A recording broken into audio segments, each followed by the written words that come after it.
Okay, magandang araw sa atin lahat, mga kababayan. Sa amang panig kayo ng daigdig naroon, dito na naman tayo sa another episode ng ating vlogs. Badong Aratilis po. Excuse me po. Pag-uusapan natin ngayon, ito po, no? Handa na po. Kanina, nanonood ako sa mga maikling live ni Joy. Yung sinundo niya si EB Hugalbot tsaka si Jun Abinis, no? Mukhang handang-handa naman po yung ating pong mga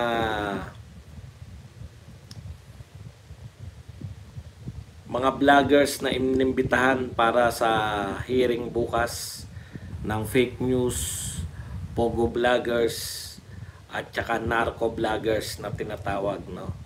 Okay, so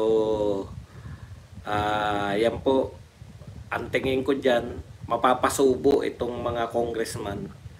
Ngayon lang po sila makakaharap ng mga tao na very willing na makipagsagutan, hindi po natatakot, mabilis mag-isip. Ibang uri po na star na vloggers. Yan. Ang tingin ko pa riyan, paurong tayo, no? Habang ang mga social media sa buong mundo ay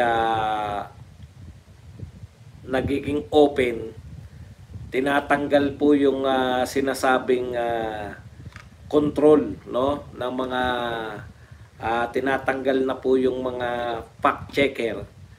Baliktad naman ng sa Pilipinas, no? Talagang paurong po yung pag-unlad natin, eh. Yan po kasi walang tiwala yung mga nag-iisip niyan na yung mga Pilipino. Ano lang yan, eh. Ang tingin lang nyo sa mga Pilipino kasi mga bobo at kayang paikutin. Yan. Kasi ganyan yung treat ninyo. Okay. Pag-uusapan din po natin, ano pa ba ibang pag-usapan? Para may gusto pa akong pag-usapan, eh. Nakaligtaan ko. Ayun po, no, yung iba po tong dapat hindi tayo madala, no? Hindi tayo madala ng solo-solo. Kasi yung kalaban po natin, buhat-buhat po yung kanilang kampanya. Sana po hindi ganun. Tayo rin, no? Tayo na nga yung agrabyado. Ang chance lang po natin na may maging epekto, hindi po yung ilan yung napapasok, yung ano po, yung purpose natin, tandaan nyo, ng 2025. Malinaw po yan sa kalaban natin, eh. I-straight nila yung 12, lugi tayo dahil mga masikat yun. Tapos sila pa'y nananawagan na straight yung 12, samantalang tayo, nananawagan tayo ng kanya-kanya. Kawawa lang si BP Sara. Tandaan natin, gusto po nating makatakbo si BP Sara pagdating ng 2028. Kasi tigilan na natin yung mga pagpuna-pagpuna kung hahayaan naman natin sa kanila yung ibibigay natin sa mga senador, yung bilang, no, sa kalaban natin. Okay, yan po mapag-usapan natin, pero bago yan, kung bago ka pa lang dito sa ating channel, mag-subscribe ka na. Dahil ito lang ang tayong channel na may kinikilingan, may pinapanigan, una sa balita, huli sa impormasyon, kaya ano pang hinihintay nyo? Pindot na, okay. Alam nyo, nakakatuwa, no? Yung attitude ng mga vlogger, no? Natatandaan ko, meron ding fake news na noon, pinag-usapan, tapos inimbitahan na rin yung mga vlogger noon. Diyan po sumikat sila, no? Sila Thinking Pinoy, sila Mocha Uson, no? Yung talagang nakilala sila, eto pala yung mga tinutukoy na vlogger na yan, no? So same thing, ako tingin ko, pag natuloy po bukas, ay tuloy na tuloy naman po yan bukas, ang magiging epekto po niyan, marami na po. Kasi dyan nagkaroon ng mga superstar vloggers, eh. Dadami po yung superstar vloggers. Ito pong batch ng mga inimbitahan na to, di hamak na mas magagaling kaysa yung mga unang batch.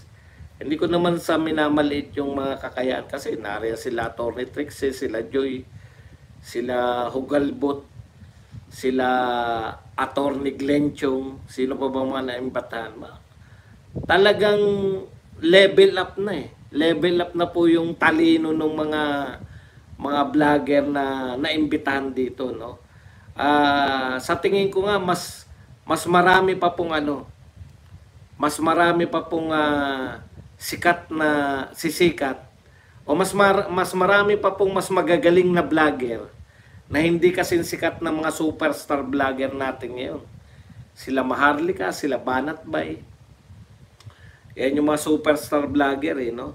Dito po, pagkatapos po ng hearing na to, dadami na po yung magkakaroon po ng talagang ang status ay gano'n na kasikat dahil po sa inyo. Wala akong nakikitang negative eh. Panay positive nakikita ko diyan. Siyempre, ang negative lang diyan, pwede talaga silang knowing na etong uri ng ating mga congressman, pwede talaga silang i-contempt, di ba? Hindi na bago yan eh. Putya, mga tauhan nga ng Vice President eh. Vice President na yun pangalawa sa pinakamataas. Tauhan nga ng Vice President eh. Hindi sila natakot na i-contempt eh. Ito pang mga supporter. Supporter vlogger, di ba? Wala silang pananaw na basta yung sa kanila yung ngayon eh. Yung maniga ba? Yan po yung attitude nitong mga congressman natin eh. Yung paniniga. O ngayon? Parang sila yung wala na silang konsiderasyon kung hihiyaw tong mga to ng mga human rights. Hihiyaw. Nagtataka lang po ako napag-usapan yung human rights. Kayo po dyan sa Commission on Human Rights. Ang dami pong pinako-contempt ng ating Kongreso. Wala ba kayong palag? Wala na ba kayong palag ngayon na biglang nawala na yung karapatan o para lang talaga sa rebelde? Kayong mga Commission on Human Rights, para lang ba talaga kasi sa mga rebelde? Pag rebelde lang ba yung hinuhuli? Pag rebelde lang ba yung nawawalan ng karapatang pantao, nalalabagan ng karapatang pantao, doon lang kayo may say? Ang dami pong pinakulong ng Quadcom, ang dami po, hindi po kayo nagre-react. Kasali ka ba sa pinatawag? Hindi po. Wala ko eh. Hindi ako masaya dahil wala ako. Tuwan-tuwa ako dahil hindi kasi ang laki po ng posibilidad na makontempt ka eh. Siyempre, mas gusto mo na laya ka, di ba? Anyways, para may mag-live din sa kanila. Malamang bawal silang mag-live dun eh. Mabuti na rin yung merong mga tagalabas na para may mag-live pa rin. Anyways,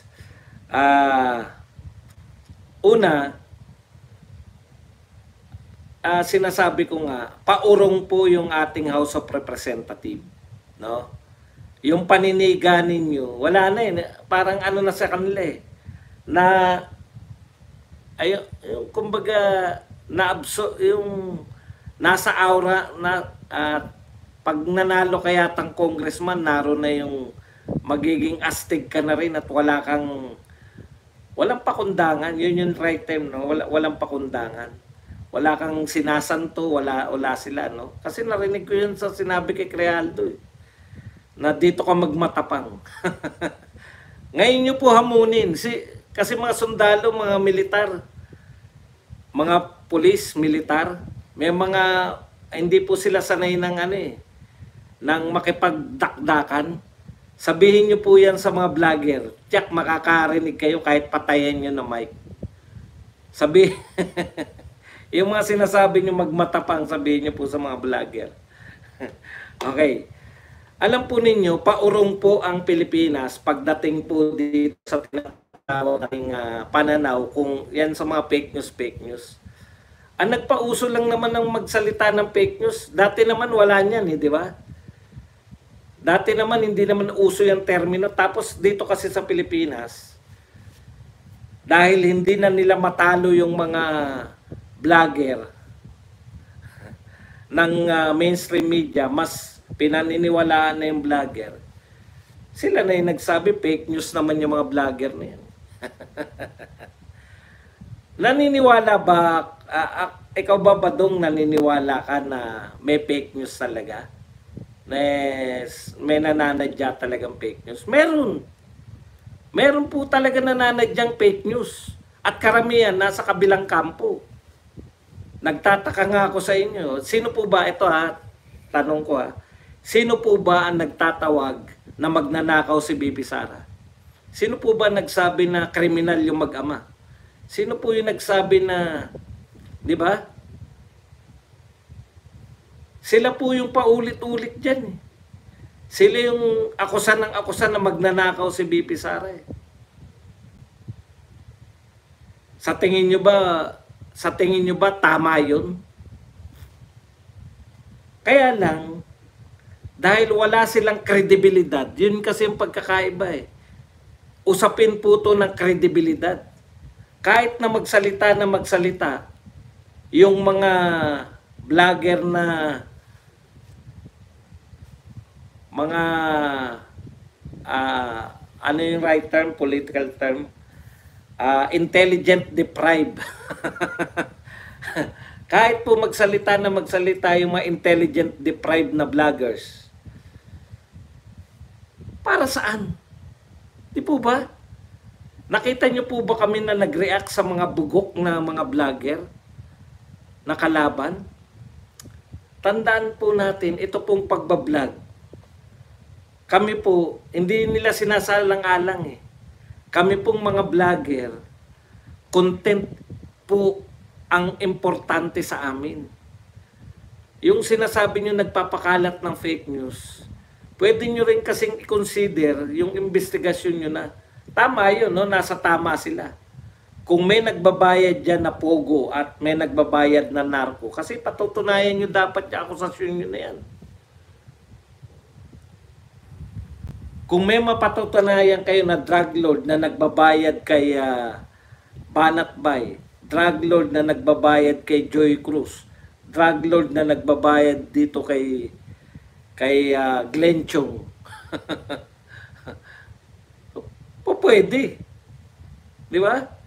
Pero yung sasabihin ninyo na fake news dahil sa mga sinasabi nila, sino po kayo para magsabi na fake news o hindi ang isang balita?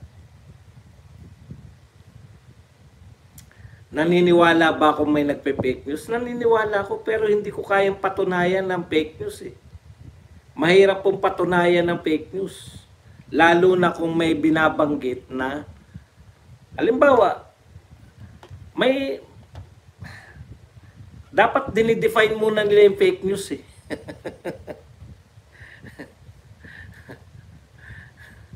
Di ba? Define muna nila kung ano ibig sabihin ng fake news. Define muna nila kung ano ibig sabihin ng narco vlogger. Define muna nila kung ano ibig sabihin ng pogo vloggers. Ako sa kayo nag-akusa Wala naman kayong batayan ng mga pinag-aakusan nyo.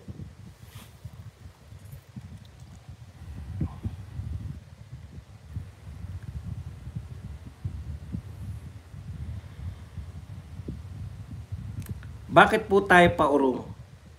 Yung expo na dating Twitter, marami po sila. Marami rin po silang mga fact-checker. Nung dumating po dyan si Elon Musk, tinanggal niya po lahat ng fact-checker.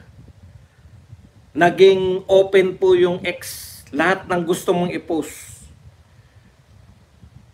Pero may guidelines pa rin sila, bawal kang yung magpo-promote ng mga sugal, ganun yung ganun lang ilan Tapos mga tao na rin yung magpa-fact-check. Yung kunwari, may nilagay kang fake news.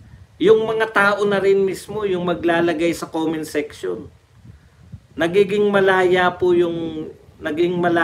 yung X. Ngayon, yan yung ginawang model, yung X na dating Twitter, yan po yung ginawang model ng Facebook. Tanggalin na natin tong mga fact-checker na to kasi yung mga fact-checker na yan, may sarili silang agenda. May agenda sila eh. Alam niyo po, bakit tayo paurong? Kasi kinikilala na po ngayon na maraming katotohanan. Ang katotohanan sa inyo, maaaring hindi katotohanan sa amin. Halimbawa, yung sinasabi nyo, Inday Lustay. Sabi nyo yan. Totoo sa inyo yan. Sa mga kalaban namin, Inday Lustay, katotohanan sa kanila yan. Kahit hindi nila mapatunayan, pero sa atin mali yun. O, sa atin naman, marami nagsasabi, si BBM ay bangag. Sa kanila, hindi katotohanan yun, pero katotohanan, community notes, correct. Katotohanan sa atin yun. Marami sa atin naniniwala doon na BBM bangag. Hindi po pwedeng si Dan Fernandez ang magtatakda kung ano ang tama at mali.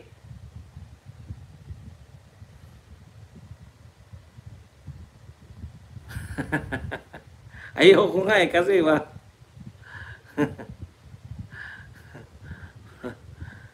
di ba? Yun lang, dalawang halimbawa na yun. O halimbawa yan, sinabi ni De Lima, minority lang yung Iglesia ni Cristo, yung rally na yan, Iglesia ni Cristo, 2 milyon minority. Ano, fake news na ba si De Lima? Sino magdidetermine yan? Kayo?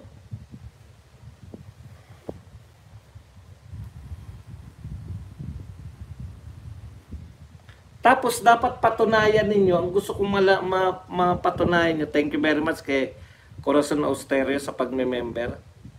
Ang gusto kong mapatunayan ninyo, ano, saan, paano, yung mga pinatawag nyong vlogger,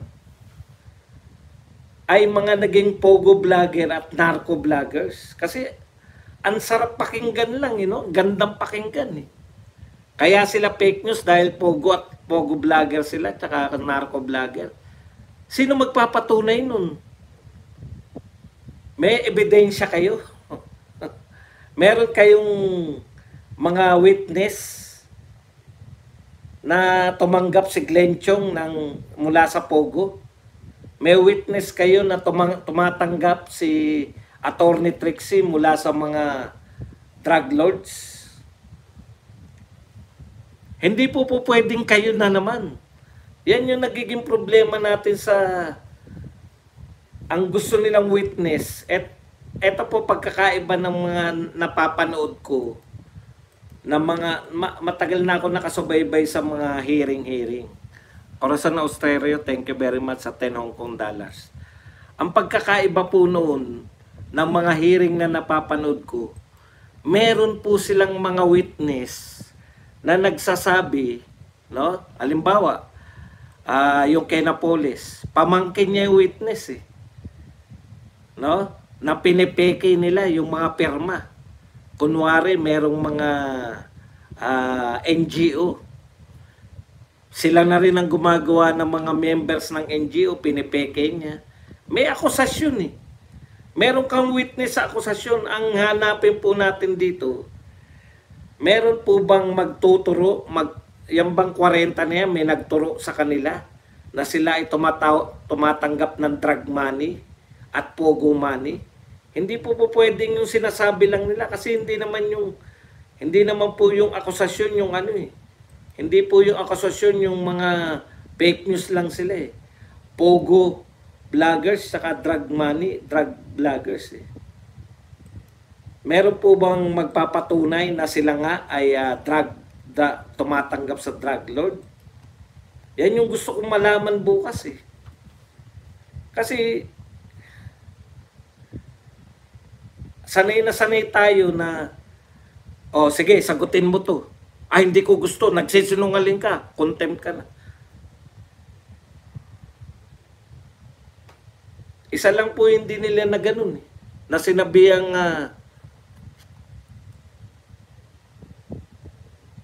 Contempt ka na eh. Si Tatay Digong. Nung pumunta dyan sa kanila.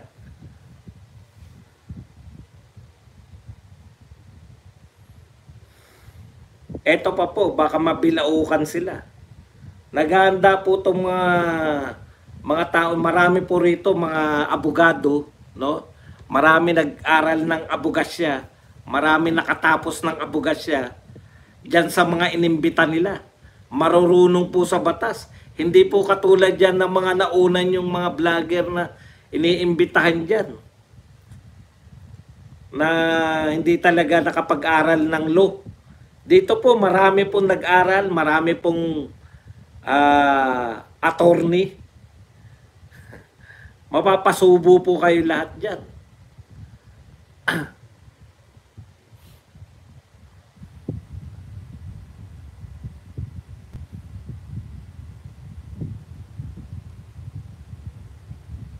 Yun nga po, yun yung problema eh. Sino yung nagrereklamo, di ba? Ang problema, ang nagrereklamo, congressman din. Paano tapos kasama ka ron sa mag-iimbestiga? Ikaw yung nag-aakusa, tapos yung inaakusahan mo itong mga to, paano mo tatanggapin yung pag napatunayan nilang mali? Sa bagay, may tiwala naman ako sa mga vlogger na kaya nila supalpalin kung ano man yung binibintang sa kanila. Kaya lang mga pikon tong mga to eh. Yun yung problema, mga pikon. Di ba? Kaya iko-contempt, maramihang contempt. Pero iba na ngayon eh. Pumapalag na po yung mga tao kung kayo na nabubuhay pa noong 2024, yung Quadcom, kahit na anong ibintang nyo, kahit na ano, dahil nga dyan sa Quadcom, dahil sa nangyari kay Zuleika Lopez, sa mga investigasyon nyo na yan, pumapalag na po yung mga tao. Paalala lang natin sa mga congressman. Paalala lang din po natin sa mga congressman, no, na gustong mag-imbestiga. Nagpahayag na po yung mga PMA, Alumni Association, no, nalantaran yung pagnanakaw sa gobyerno. Halimbawa pa nga niya, ganito, no? Kayo na yung may control sa budget, kayo pa yung contractor, kayo pa yung subcontractor, kayo pa yung supplier. Solo talaga eh. Lantad na lantad talaga eh. Tapos, may contractor, subcontractor, supplier, proyekto sa inyo din tinayo, binabaha pa rin. Walang lusot eh. Sila may control ng budget talaga. Substandard pa. Nakita namin yung mga nagiba, walang mga bakal eh. Kawayan lang, puta, kawayan. Semento tapos kawayan lang.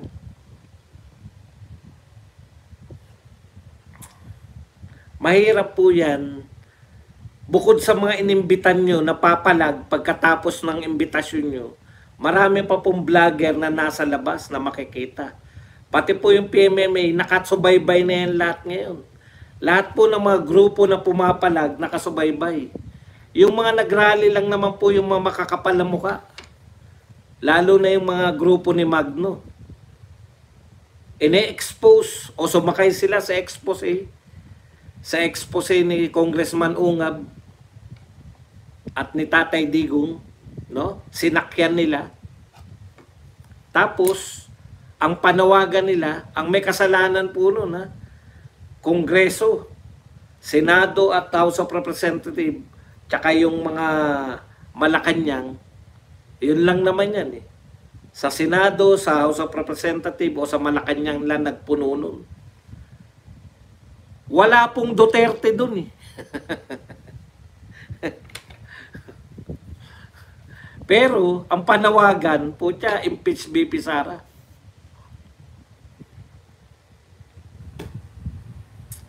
Nakikinig, nanonood din po yung mga oligarko na kung sa tingin nyo hindi pa naapektuhan, apektado na po. Bilyon-bilyon po na lugi sa mga oligarko dahil hindi makaahon-ahon yung stock market natin.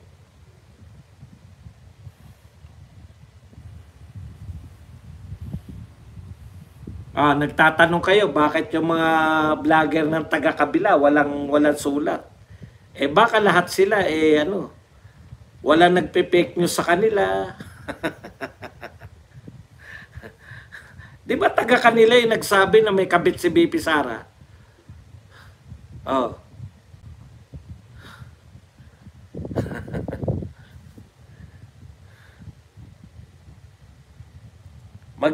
Ginagalit nyo po talaga yung mga mamamayan. Ginagalit ninyo yung mga tao. Unti-unti nyo pong ginagalit lahat ng sektor ng lipunan. Tsaka yung yabang, yung talagang yung... Alam nyo, yung yabang nyo, hindi... May mga may yabang dahil super talino. Halimbawa si Miriam. Yung alam na ng lahat na hindi naman kayo katalinuhan, tapos mag-aastig-astigan pa kayo na parang ang tatalino nyo pa.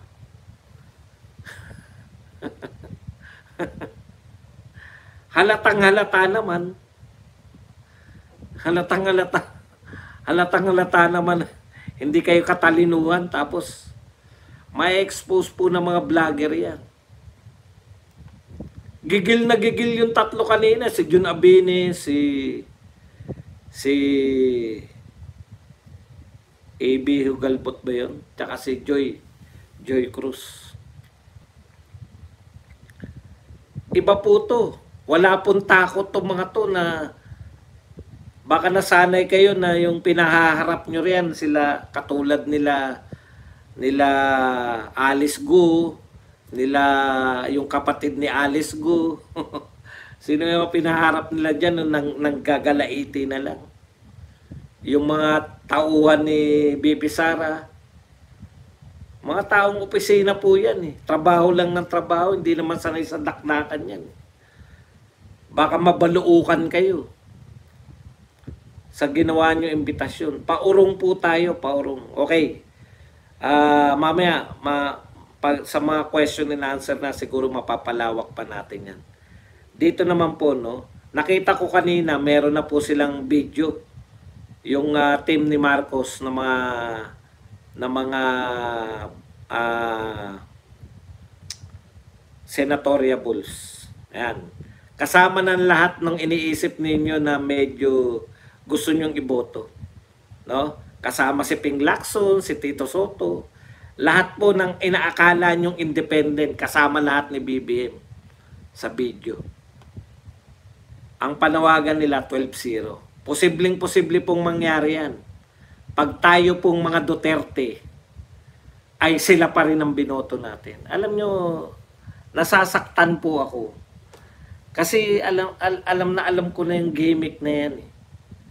Yung mga nagpapakalat na hindi dapat straight tayo. Yung kalaban po natin, nasa kanila na lahat. Nasa kanilang machinery, nasa kanilang pera, nasa kanilang presidente. Bukod pa dun, sikat sila lahat. Wala kang tulak sipain sa kanila, no? Wala silang Ngayon tayo, marami sa atin relatively hindi naman pakilala. Marami sa atin bagito. Halos lahat, no? Maliban kay Senator Bato at saka kay Senator Bongo, wala na pong ibang may karansang maging senador o tumakbo. Kaya halos tayo Ngayon, ang malaking pagkakamali na gagawin ng mga Duterte supporters, tuwan-tuwa tayo na nakasama tayo sa Iglesia ni Cristo na milyon ang dumalo. Nag-show of force tayo. Cheboy, thank you very much sa SAR 7 SAR. Tuwan-tuwa tayo. Bakit si Cheboy? Tuwan-tuwa tayo na nagsasabi na tayo ang nagpanalo. Si BP Sara, mga Duterte nagpanalo kay Bongbong Marcos. Pero pagdating sa eleksyon, Nadadala tayo eh. Nadadala tayo ng mga propaganda ng kalaban. Ano po yung propaganda ng kalaban? Bakit nyo straight yung mga yan? Wala namang kakayahan yung mga kandidato nyo. Sila po, wala po silang question. Minsan, gift din yung mahina ang kukote. Pag mahina kukote mo, walang question eh. Diba? Sinabing vote straight, 12 sila. Iboboto nila 12. Tayo po hindi.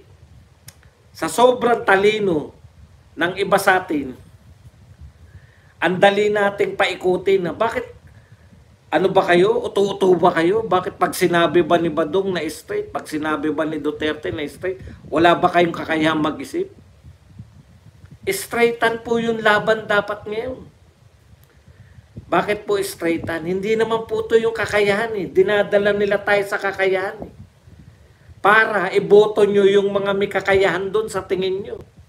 Para pag naboto po yun, manalo po sila, majority po silang manalo, ang susunod na pong hakbang nila, impeachment na.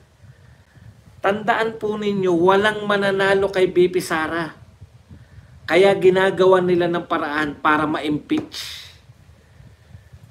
Wala rin naman yan kahit na gaano kagaling yung mga senador natin. Pag hindi atin ang presidente, wala rin mangyari. Tandaan po ninyo, ang nagpapatakbo po ng Pilipinas, hindi po senador, hindi po mga congressman. Presidente po. Kahit nakakontra pa yan lahat sa iyo, basta ikaw ang masusunod sa Pilipinas. Nasa iyo yung mga secretary, nasa iyo yung budget, nasa iyo lahat. Maniwala kayo sa akin, wala rin po yan lahat. Sabihin, walang gagawin to si Philip Salvador.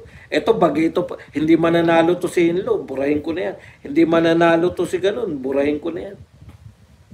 Kawawa po si BP Sara dahil hindi natin makukuha yung numero. Numero lang po. Honestly, tatanungin niyo ako, si Robin Padilla ba, solve ako sa ginagawa niya? Hindi. Pero kailangan natin yung boto ni Robin Padilla. Ngayon,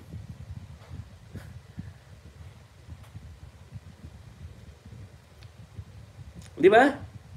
Kailangan natin yung boto ng mga, wag nyo sabihin mas magagaling yung kandidato nila.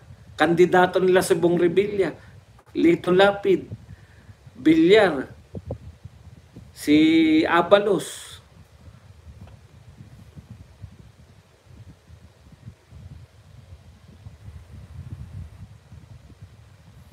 Vote straight, PDP tayo. Pati mga guest candidate nila. Si Marcoleta at saka si Pastor Kibuloy. Lahat ng PDP straight natin. Sa question na, alam nyo, masyado nating pinagtutuunan ng pansin eh. Kanina nakinig ako sa third floor eh. Pinakikinggan ko kung ano ba talaga posisyon nila sa ano. Makinig na lang po kayo. Kasi may... Baka naman isinasama nyo na isinasama yung kandidato nila. Ayaw naman. Isama nila. Ayaw naman nilang sumama pala. Alam niyo yun? Yung akala mo gustong-gusto mo na kinakampanya mo, yung pala ayaw naman pala nila. Hindi ako sigurado kung bakit ganun eh. Kung ano po yung... Ewan ko lang ha. Hindi... straight nyo na yung PDP, sigurado tayo dyan. Mga tao po ni Tatay Digong yan. Marcoleta, maasahan natin. Dalawa lang naman hindi PDP dyan eh. Si Marcoleta at si Pastor Kibuloy. Pero maasahan po natin yung mga yan. Sinisigurado ko sa inyo, may prueba na po na yan. Si Marcoleta po nanguna sa ABS-CBN. Tandaan nyo. Tapos si Pastor Kibuloy, sa tingin nyo ba? O lalo na yung iba, di ba? Si Pastor Kibuloy, sa tingin nyo ba, babaliktad pa yan sa mga Duterte? Hindi na po yan.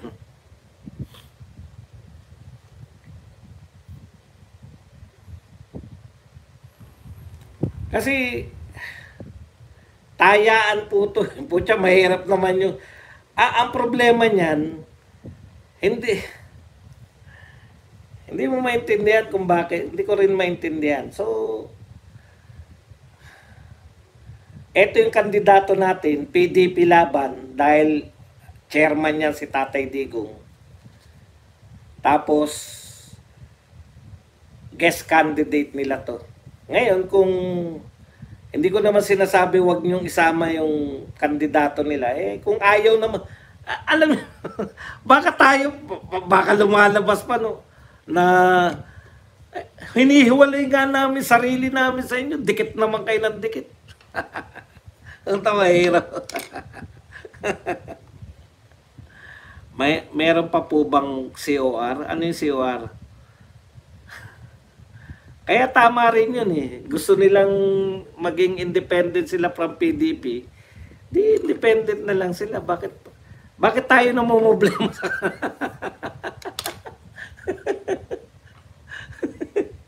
Di mo ba?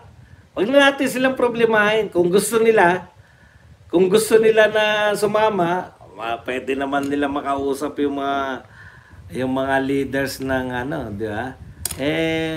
Mahirap, ngayon ko lang na-realize, teka lang pala muna. Sigurado ba natin na gusto nila na madikit sila dito sa mga kandidato ng PDP?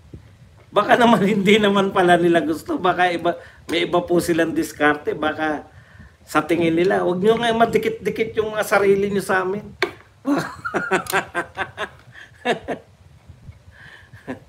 May Yusik na naman na magre-resign, boss. Kailangan manalo ang PDP para di ma-impeach si Bibi Sara. Feeling ko may isang ayaw kay ABR sa PDP o hindi makasundo niya. Kahit okay sina ABR at mga Duterte sa salita ni Miss Pam kanina.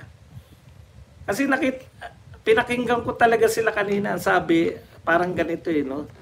May hinahanap pa sila. Sila pa naghahanap sa mga kandidato ng PDP. Talaga? Duterte yung... Sigurado kami Duterte yung mga yan. Totoo naman yun. Nakita niyo naman si Tolentino, di ba? Pwede naman may mag-traitor. Kaya lang, mas may laban ka naman kung alam nilang Duterte sila. Hindi naman po PDP si Manny Pacquiao. Ang mga PDP po, ito, no? Batogo, Hinlo, Bundok, tsaka si Philip Salvador, Hinlo Lambino, yan, 6, plus 2 guest candidate, si Pastor Quebuloy at tsaka si Senator Marcoleta. Yan. Kasi mahirap po na sinasama na kasama natin, baka makantyawan pa. Ba't nyo ba kami sinasama? Hindi naman kami kasama dyan. Baka mamaya mapagsabihan pa tayo ng gano'n. Hindi po natin, ako po personally, iboboto ko si Vic Rodriguez. Pero personal na lang yun. Hindi ko siya isasama na kandidato na opisyal kasi mahirap po, hindi nila tinataya yung sarili nila.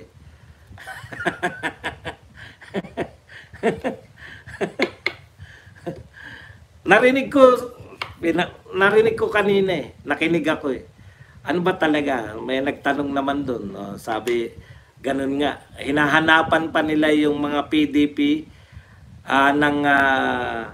yung pagsang-ayon doon kay Vic Rodriguez. Di ba ang issue ni Vic Rodriguez yung BICAM, di ba? Gusto nila magsalita sila in support ng mga issue ni Vic